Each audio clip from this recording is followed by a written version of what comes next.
प्यारे दोस्तों नमस्कार, आप सभी का स्वागत है फिर से एक नए वीडियो में। तो कल हम लोगों ने एक वीडियो डाला था और आपको बताया था कि हम लोग हमारी जो अगली यात्रा है वो करने वाले हैं नर्मदा मैया की परिक्रमा।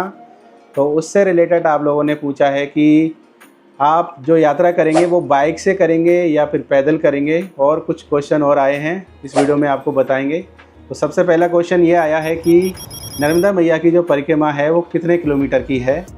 दूसरा क्वेश्चन है नर्मदा मैया की परिक्रमा करने में कितना समय लगता है, अगर कार से किया जाए या बाइक से किया जाए या फिर पैदल किया जाए तो कितना टाइम लगता है। तीसरा क्वेश्चन है कि हम जो परिक्रमा करेंगे वो पैदल करेंगे या फिर बाइक से करेंगे। और चौथा क्वेश्चन है कि नर्मदा मैया की परिक्रमा को कहाँ से शुरू करना चाहिए। तो सबसे पहले तो आपके प्रथम सवाल का जवाब देते हैं, और क्वेश्चन था नर्मदा मैया की जो परिक्रमा है कितने किलोमीटर की है। तो भाई नर्मदा मैया अपने सफ़र को शुरू करती है अमरकंटक से और विराम देती है समुद्र में जाके, और तब तक ये दूरी हो जाती है लगभग 1200-1300 किलोमीटर। मतलब आप जहाँ से जिस पॉइंट से मैया की परिक्रमा को स्टार्ट करते हैं वहाँ तक पहुँचने में आपको लगभग 3500 किलोमीटर चलना पड़ता है, चाहे आप पैदल चलो, चाहे कार से चलो या बाइक से। तो इतने किलोमीटर की यात्रा है भाई, लगभग 3500 किलोमीटर की। और अब आपका है दूसरा क्वेश्चन कि परिक्रमा करने में कितना समय लगता है। तो भाई हम लोगों ने जो लोगों के अनुभव देखे हैं, जिन लोगों ने कार से किया है, बाइक से किया है या पैदल, तो पैदल अगर माई की परिक्रमा की जाए तो लगभग 4 से 6 महीने का समय लगता है। मिनिमम 100 दिन, 110 या 120 दिन में लोग कंप्लीट कर लेते हैं, और मैक्सिमम लगभग 6 महीने के अंदर पूरी परिक्रमा हो जाती है अगर पैदल की जाए तो। और अगर बाइक से नर्मदा परिक्रमा कोई करता है तो उसको लगभग 15 से लगाकर 20 दिन लगते हैं इस पूरी परिक्रमा में। और अगर कार से किया जाए तो या तो 10 दिन मिनिमम, और मैक्सिमम तो आप कितना भी ले सकते हो, अगर वो आराम से पूरे सफ़र का आनंद लेते हुए, मेडिटेशन करते हुए, सब कुछ सीखते हुए, जानते हुए चले तो। और एक और क्वेश्चन मैं इसमें बढ़ाना चाहूँगा कि नर्मदा मैया की जो परिक्रमा है वो पैदल करना चाहिए या फिर किसी वाहन से करना चाहिए। तो आपको बता दें कि भाई वैसे तो ये जो परिक्रमा है एक आध्यात्मिक आनंद के लिए की जाती है। इस परिक्रमा के बाद में व्यक्ति का जो दिमाग है वो एक लेवल तक पहुंच जाता है, तो इसलिए लोग इस परिक्रमा को चुनते हैं, क्योंकि बहुत बड़ी परिक्रमा है, माई का पूरा चक्कर लगाना पड़ता है। अगर हम लोग शारीरिक रूप से स्वस्थ हैं या फिर कोई पारिवारिक या कोई भी हमें कोई समस्या नहीं है, अगर हम लोग समय दे सकते हैं तो पैदल ही करना चाहिए। सबसे ज़्यादा लाभ की स्थिति पैदल में ही है, क्योंकि हम लोग जब माई को दाहिने हाथ पर रखकर पैदल पैदल चलते हैं, एक एक सफ़र को कदम से नापते हैं, तो उसका एक अलग ही आनंद है।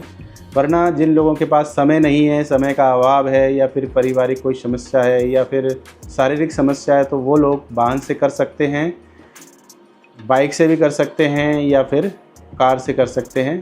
तो यही है, देखा जाए तो वैसे पैदल ही करना चाहिए। अगर हमारे पास समय नहीं है या फिर कुछ और प्रॉब्लम है तो फिर हमें वाहन लेना चाहिए। तो अब आता है सवाल कि कहाँ से परिक्रमा को स्टार्ट करना चाहिए, माने परिक्रमा कहाँ से शुरू की जाती है। तो हम लोग परिक्रमा कहीं से भी स्टार्ट कर सकते हैं। ज़्यादातर लोग जो परिक्रमा शुरू करते हैं वो या तो अमरकंटक से शुरू करते हैं या फिर ओमकारेश्वर से। लेकिन एक बात इसमें मैं ये बोलना चाहूँगा कि जितने भी लोग जहाँ से भी परिक्रमा शुरू करते हैं उनको अंततः ओमकारेश्वर आना पड़ता है, क्योंकि हम लोग हमारे साथ में मैया को लेके चलते हैं, जल लेके चलते हैं, उसको आखिर में जाके हमें ओमकारेश्वर ज्योतिर्लिंग पे अर्पित करना होता है, अर्पण करना होता है। तो इस वजह से हम लोग तो लास्ट में वहीं पहुंचेंगे। तो इस वजह से अगर हम ओमकारेश्वर से परिक्रमा स्टार्ट करें तो इसमें ये लाभ है कि हमें अलग से ओमकारेश्वर नहीं आना पड़ेगा। तो जो लोग अमरकंटक से स्टार्ट करते हैं, वहाँ जाके पूर्ण करते हैं, तो उनको आखिर में ओमकारेश्वर आना ही पड़ता है। तो वैसे आप कहीं से भी कर सकते हैं, उसमें कोई दिक्कत वाली बात नहीं है। तो भाई अब आपका जो आखिरी सवाल है वो ये है कि हम पैदल परिक्रमा करेंगे या फिर बाइक से। बहुत सारे मित्रों ने पूछा भी है कि आप किससे करेंगे, आप हमें बताइए, और हम भी करना चाहते हैं। तो आपको बता दें कि हम लोग तो बाइक से ही सोच रहे हैं कि बाइक से परिक्रमा करें। और ज़्यादातर हमारे घर में जो राय बन रही है वो बाइक की है कि बाइक से की जाए, क्योंकि बाइक में लगभग 15 से 20 दिन में पूरी परिक्रमा हम लोग कंप्लीट कर लेंगे। और ऐसा नहीं है कि बाइक से करेंगे तो एक दिन में 300-400 किलोमीटर चलाएंगे, जैसे हम लोगों ने 12 ज्योतिर्लिंग और 4 धाम की यात्रा में किया था। इस यात्रा को हम लोग आराम से रुक रुक के करेंगे। और जितने आश्रम हैं, वैसे तो हर 2, 5, 10 किलोमीटर के अंदर अंदर आश्रम हैं, उन सभी आश्रमों को देखेंगे, वहाँ की वाइब को महसूस करेंगे, क्योंकि इसीलिए हम लोग जा रहे हैं, एक आध्यात्मिक आनंद के लिए। बाकी माई के ऊपर है कि माई जो है वो हमें कैसी बुद्धि देती है उस समय जब हम लोग जाएंगे, उस समय हमारे विचार कैसे रहते हैं। अंततः हम लोग किससे जाएंगे हमें खुद पता नहीं है, लेकिन ज़्यादातर जो है वो 99% हमारे विचार बाइक से हैं। और हम जब भी निकलेंगे आप लोगों को सूचित करेंगे। वैसे हमारी परिक्रमा देवउठनी एकादशी से स्टार्ट होने वाली है, उसमें अगर 1-2 दिन डिले होता है तो वो आप लोगों को बता देंगे, और पल पल का अपडेट आप लोगों को बताते रहेंगे। एक ग्रुप भी बना देंगे जिससे आपको पता चलता रहे कि हम लोग कहाँ पहुँच चुके हैं। तो इस तरह से हमारी ये परिक्रमा होने वाली है। तो यही है भाई, अब देखते हैं माई परिक्रमा किससे करवाती हैं, और जैसे भी करेंगे आपको सूचित कर देंगे।